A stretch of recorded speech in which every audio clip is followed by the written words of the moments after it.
देते हुए। मैं डॉक्टर आरवी चौरसिया, मुख्य पशु चिकित्सा अधिकारी मऊ बोल रहा हूँ। जी, आप मुख्य पशु चिकित्सा अधिकारी हैं, लेकिन आज पशुपालक जगह-जगह देखने को मिला है कि परेशान हैं, जो इस समय लंपी स्किन रोग पशुओं को हो रहा है। लेकिन उसके बारे में आप क्या कहेंगे? देखिए, लंपी स्किन डिजीज एक वायरल बीमारी है जी, और यह पशुओं की इम्यूनिटी कम होने की वजह से होता है। आप आसानी से समझने के लिए जैसे कोरोना के समय में ये कहा गया मेडिकली कि जिनकी इम्यूनिटी कम होती है उन्हीं को कोरोना वायरस अटैक किया। करीब करीब इसी से मिलता जुलता जो है ये भी वायरस है। और जिन गोवंशों की, ये खाली गोवंश में ही होता है, मईवंशी अन्य जानवरों में नहीं होता है। तो जिन गोवंशों की इम्यूनिटी कम होती है या साफ सफाई का अभाव होता है, जहाँ पर मच्छर और मक्खी का ज़्यादा प्रकोप होता है, वहीं ये बीमारी होती है। और जनपद मऊ में हमारे पास करीब 97,000 गोवंश हैं, जिनके सापेक्ष हमारे पास पर्याप्त मात्रा में वैक्सीन उपलब्ध हो गई है। और इस समय करीब करीब जो है 36,000 वैक्सीन हमारी लग चुकी है, बाकी वैक्सीन लगाई जा रही है। क्योंकि अभी जस्ट पहले ही हमारा एफएमडी टीकाकरण चल रहा था, तो टीकाकरण समाप्त होने के बाद फिर लंपी का टीकाकरण किया जा रहा है, इसलिए इसमें थोड़ी प्रगति अभी नहीं थी।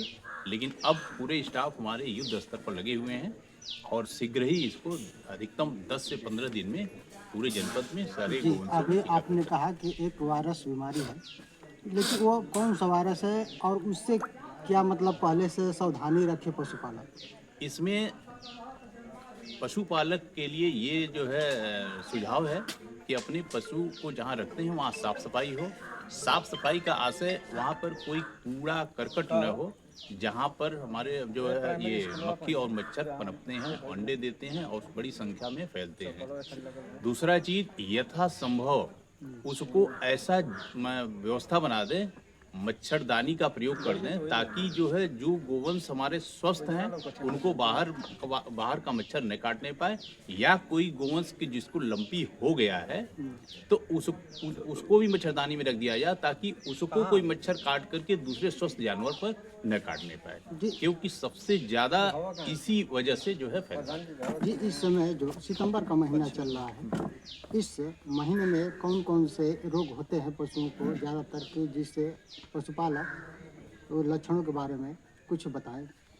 देखिए, इस समय चूंकि बरसात का सीजन होता है, तो बरसात में तमाम नदियों का पानी, छोटे गड्ढों का पानी, वो सब पानी जो है सड़कों पर आ जाता है, हमारे घरों में आ जाता है, गांव में आ जाता है। इससे तमाम इन्फेक्शन, कीड़ों के अंडे, मक्खी मच्छर का प्रकोप बढ़ जाता है। इस समय जैसे एक लंपी आप जान ही रहे हैं, इसके अलावा खुरपका मुरपका भी बीमारी होती है। गला घोटू के बहुत कम केसेज होते हैं और कुछ पशुओं में थनैला भी बीमारी होती है।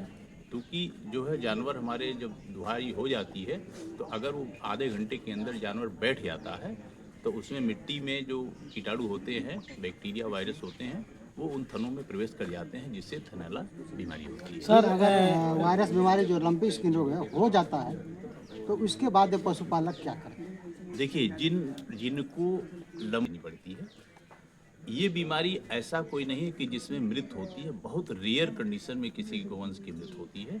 सामान्यतया कुछ परेशानियां पैदा होती है। अगर गांठ आ जाता है तो गांठ को भरने में 1 हफ्ता, 8 दिन, 10 दिन, कभी कभी 15 दिन भी लग जाते हैं।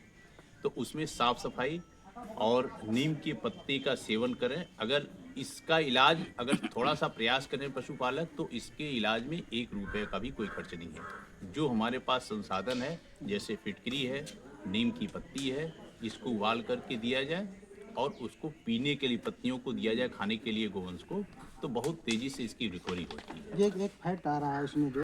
सर, हर ब्लॉकों से पशुओं को रखने रख रखाव के लिए 3 शेड दिया जा रहा है।